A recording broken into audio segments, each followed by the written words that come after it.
नमस्कार दोस्तों, मैं अविनाश दास रेशनल कबीर यूट्यूब चैनल में आप सबका हार्दिक स्वागत करता हूं। अभी मैं कबीर आश्रम बेल्हारी आया हुआ हूं। संयोग बस यहाँ कबीरपंथी भक्त सज्जन सब मिलते हैं और कितना परिवर्तन हो रहा है। और उसमें जो है ये राम भक्त लोग, खासकर जो अपने आप को सनातनी कहते हैं, वो कैसे दमित करते हैं आंदोलन को और मनुष्य को सत्य तक जाने से कैसे रोकते हैं। इन सब के विषय में हम जानने की कोशिश करेंगे। हमारे बीच में एक गेस्ट हैं। हाँ भगत जी, क्या आप अपना परिचय बताइए, आपका नाम क्या है? मैं राजेश कुमार साहू, ग्राम पलारी। थोड़ा तेज बोलना मेरे इस। अच्छा। हाँ, आपका पूरा परिचय बताइए। मेरा नाम राजेश कुमार साहू, ग्राम पलारी, जिला बालोद का मैं निवासी हूँ जी। और मैं कबीरपंथी भक्त हूँ। तो साथियों, हम राजकुमार साहू जी से बात कर रहे हैं। आप पुराने आदमी हैं, मैं तो नई पीढ़ी का हूँ, बहुत नहीं जानता। आपसे मैं ये पूछना चाहता हूँ, जहाँ जय गुरुदेव पंथ है और राधा स्वामी पंथ है, ये सब पंथ जब हमारे छत्तीसगढ़ में आए तो क्या ये सब राम भक्तों के हिसाब से ही चलते थे कि इनमें कुछ अंधविश्वास जैसे तुलसी चौरा है या बहुत सारी ऐसी बातें हैं, मूर्ति पूजा है, इस प्रकार के ये सब मानते थे कि नहीं मानते थे? इसमें क्या है साहब जी, जो जय गुरुदेव संस्था है और राधा स्वामी जी, ये भी संत कबीर के सिद्धांत को लेकर और उनके विचार को लेकर और जनता में जागरूकता पैदा कर रहे हैं। इनका भी विचार भी सेम कबीर पंथ के समान है, लेकिन उनका एक अलग दीक्षा देने का अलग है। जिस प्रकार से हमारे यहाँ दीक्षा देते हैं संत गुरुजन, उनके राधा स्वामी और जय गुरुदेव में, जय गुरुदेव पंथ वाले तो खुलेआम नाम दान देते हैं, जो 5 नाम देते हैं तो खुलेआम, और राधा स्वामी में बंद कमरे में दिया जाता है, कुछ सीमित एरिया में कुछ भक्तों को बिठा करके। तो अलग अलग उनका है और बाकी विचार तो वही है। और कबीर के और अन्य संतों का, जैसे दादू दयाल जी है, रहदास है और कई है, रविदास, ये सभी संतों का, मीराबाई, सभी संतों का विचार को लेकर के वो प्रवचन सत्संग करते हैं।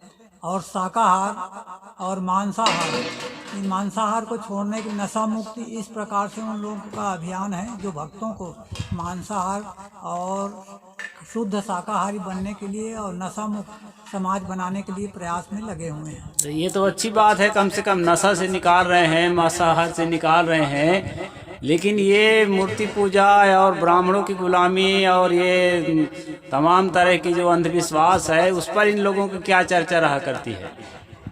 उनके अंधविश्वास पर बताया ना मैं कि कबीर के सिद्धांत को लेकर ही चलते हैं। तो महात्मा कबीर का भी वही विचार है कि जो जड़ और चेतन, तो चेतन की पूजा होनी चाहिए। तो गुरु, चेतन में कौन है? मुख्य रूप से गुरु को महत्व दिया गया है। किसी ईश्वर देवी देवताओं को उसने पूजा करने के लिए और पत्थर की मूर्ति पूजा करने का विरोध किया गया है महात्मा कबीर ने। तो उसी प्रकार से वो लोग भी गुरु को प्रथम स्थान देते हैं और गुरु ही हमारे जो संसार सागर से पार लगाने, मोक्ष के प्राप्त करने के लिए, जीवन कल्याण के लिए गुरु को महत्वपूर्ण स्थान दिया है। तो गुरु का ही पूजा करते हैं और गुरु को स्थान देते हैं। तो जो गए थे कबीर यहाँ, जो मांसाहार या अन्य जो कबीर पंथ से नहीं जुड़े थे, वो कबीर के विचारों को नहीं पहले परिचित नहीं थे, तो वो लोग पहली बार उनको लगा कि आश्चर्य बात है और अच्छी बात बोल रहा है और हमारे सुधार के लिए। तो वो सुधार किए, वहाँ व्यास में जाते हैं और जो मथुरा में है आश्रम, तो जय गुरुदेव वाले तो नहीं, मैं देखा हूँ जब बचपना था उस समय ये लोग हमारे गांव से कुछ गए थे। वहाँ से आने के बाद वो तुलसी चावरा को उखाड़ के फटक बाहर फेंक दिए और जो देवी देवताओं के चित्र थे उनको भी, फोटो वगैरह, उनको सब हटा दिए। और गांव में जिस प्रकार से, जैसे हम लोग दुर्गा पूजा है, गणेश जी की पूजा करते हैं, और तो इस प्रकार से जो त्यौहार मनाते हैं दुर्गा अष्टमी का, अच्छा। और गणेश पूजा का। तो उसको वो लोग गांव में सब जन सहयोग से कार्य करते हैं। तो जन सहयोग के लिए वो चंदा थोड़ा थोड़ा बंद करो।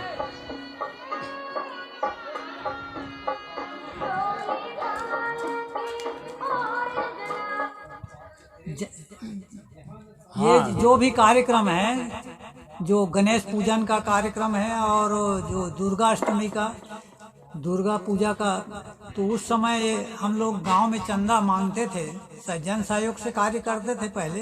तो जाते थे तो वो लोग चंदा देने से मना कर देते थे कि हम लोग नहीं मानते ये देवी देवता। ये राधा स्वामी वाले और ये जय गुरुदेव वाले? नहीं, जय गुरुदेव का नहीं है। जय गुरुदेव वाले तो उतना नहीं ये करते, पर राधा स्वामी वाले लोग ये बराबर बिल्कुल चंदा नहीं देते थे गाँव वालों को। अच्छा अच्छा। और कई जगह अच्छा, ये रामपाल का जो मूवमेंट है उस समय नहीं पहुंचा था क्या आपके यहाँ? नहीं, ये तो बाद में आया है रामपाल जी का। अच्छा, बाद में आया। और रामपाल जी के वालों का तो और ज्यादा कट्टरता है।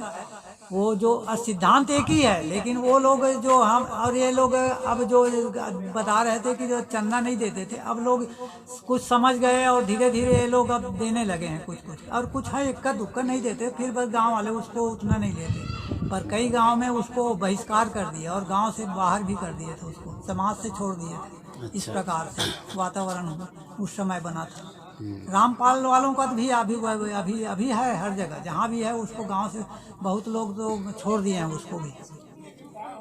तो दोस्तों, आपने सुना हमारे राजकुमार साहू जी ने बताया, राजेश कुमार साहू जी ने बताया कि यहाँ जो है जय गुरुदेव आया, राधा स्वामी आया, अभी वर्तमान में रामपाल आए हैं।